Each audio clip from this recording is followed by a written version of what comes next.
Bom dia, sétimo ano. Na aula de hoje, nós falaremos sobre a conquista do Império Inca. Pois bem, a destruição do Império Inca, como é que ela vai se dar? Antes, é bom que a gente lembre, que o Império Inca, ele vai atingir desde a Cordilheira dos Andes até a costa sul americana, ou seja, até o Oceano Pacífico. Vai do Equador, Colômbia, Equador, até a Argentina.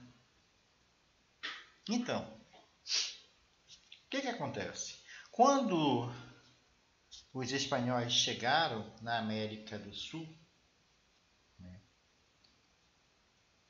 o Império Inca ele passava por uma verdadeira guerra, uma guerra civil. Por que houve uma guerra civil? Porque o imperador faleceu e houve uma disputa política pelo trono entre os dois filhos do imperador. O filho mais velho, Huaca, e o seu filho, e o segundo filho, que era o Atahualpa. Eles dividiram o império.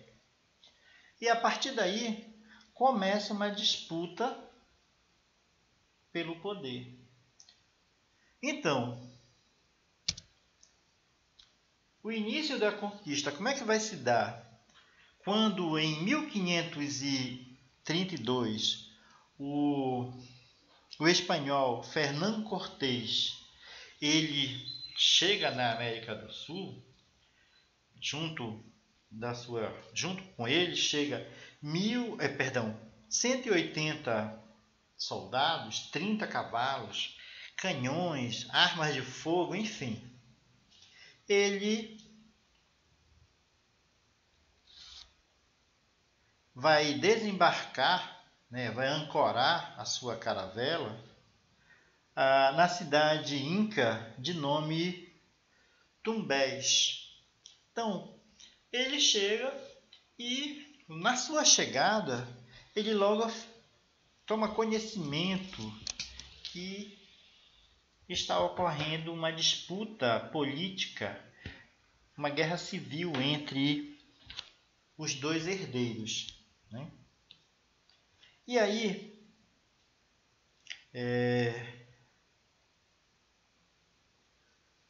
tribos rivais aos incas, porque os incas eles eram um império. Então, todo império ele vai dominar os povos vizinhos, que vão passar a pagar impostos, tributos e tal.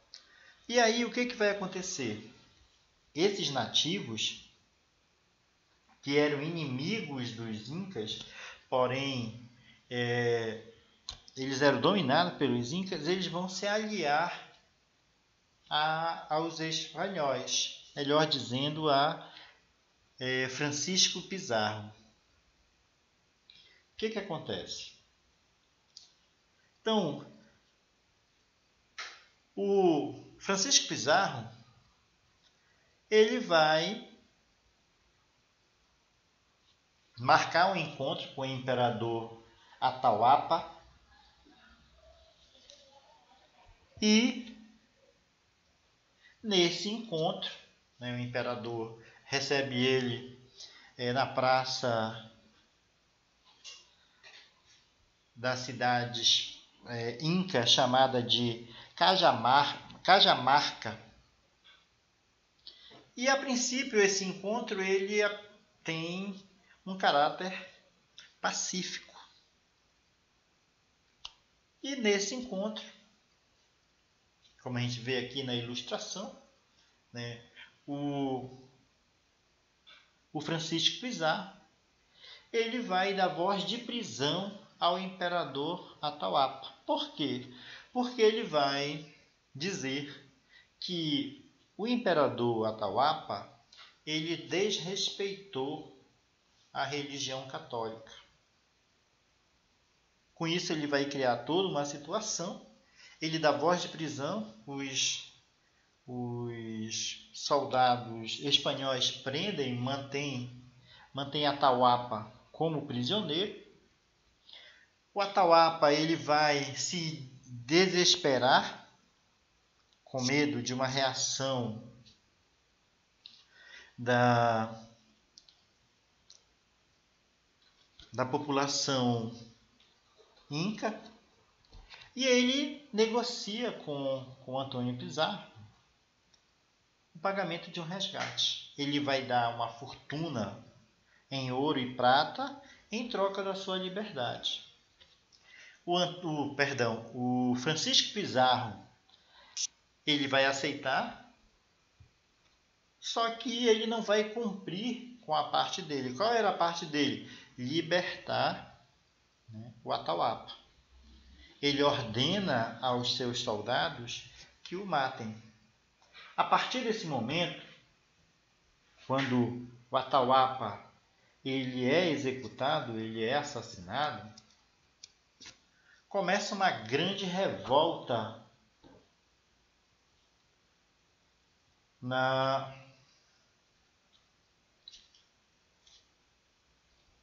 no Império Inca.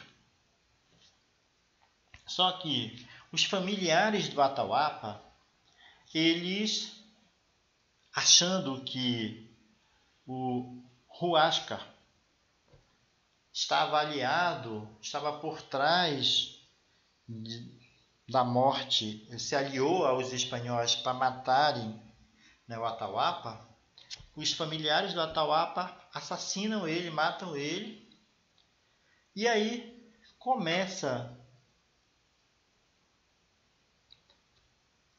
uma guerra, uma resistência, né? Começa uma guerra entre os incas e os espanhóis. E aí o que vai acontecer? Em 1535, o Pizarro ele vai fugir para o litoral, né? Chegando no litoral, ele vai fundar a cidade de Lima, que hoje é a atual capital do Peru.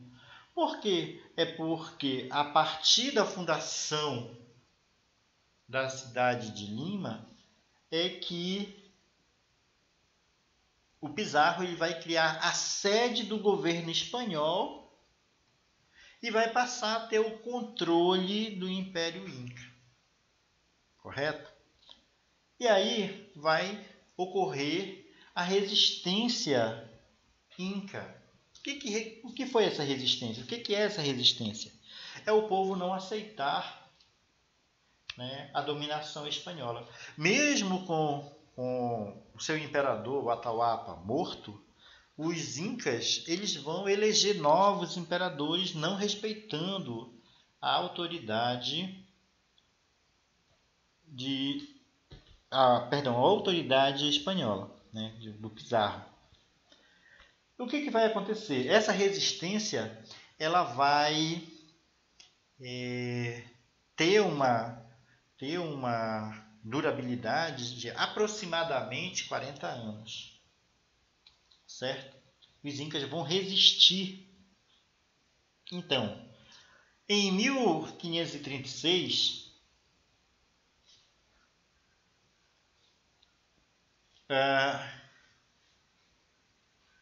vai haver um grande levante das tropas do Império Inca. Eles vão invadir, né, vão fazer uma invasão nas cidades de Cusco e de Lima, só que eles não vão resistir, né, ao exército espanhol. Por quê? Quais os fatores? Por que uma minoria ela vai dominar uma maioria?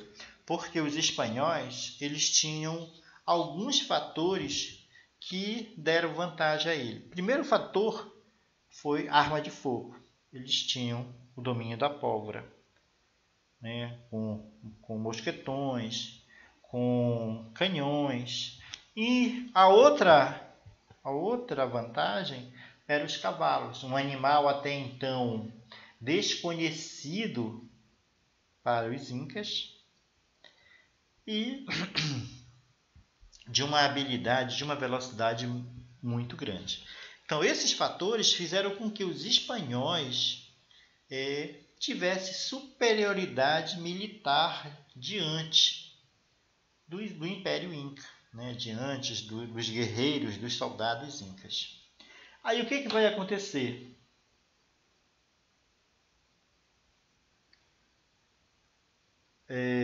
Após essa investida, vai ocorrer uma grande rebelião popular contra os espanhóis.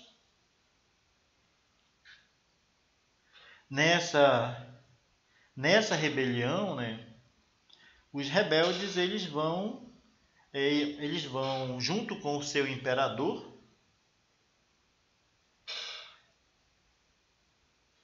eles vão se retirar para uma cidade chamada de Vilcabamba, na Amazônia. Nós sabemos que a Amazônia ela se estende além do Brasil. A Amazônia Legal ela vai abranger outros países da América do Sul. E aí, em 1572,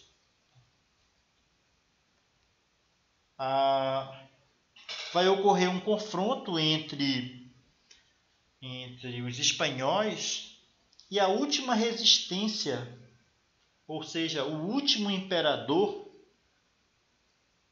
que era o Tupac Amaru. E ele é derrotado, é morto, e a partir daí o Império Inca passa a sofrer o domínio direto, a intervenção direta da coroa espanhola.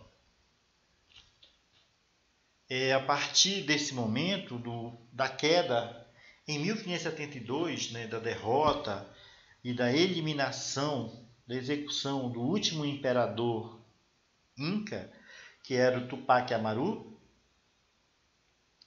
é que a coroa espanhola ela vai criar, né, todo um controle sobre o Império Inca.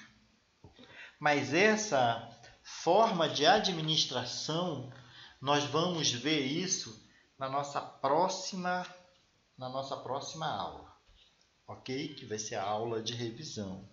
Então, eu desejo a todos um bom dia, bons estudos, até a nossa próxima aula.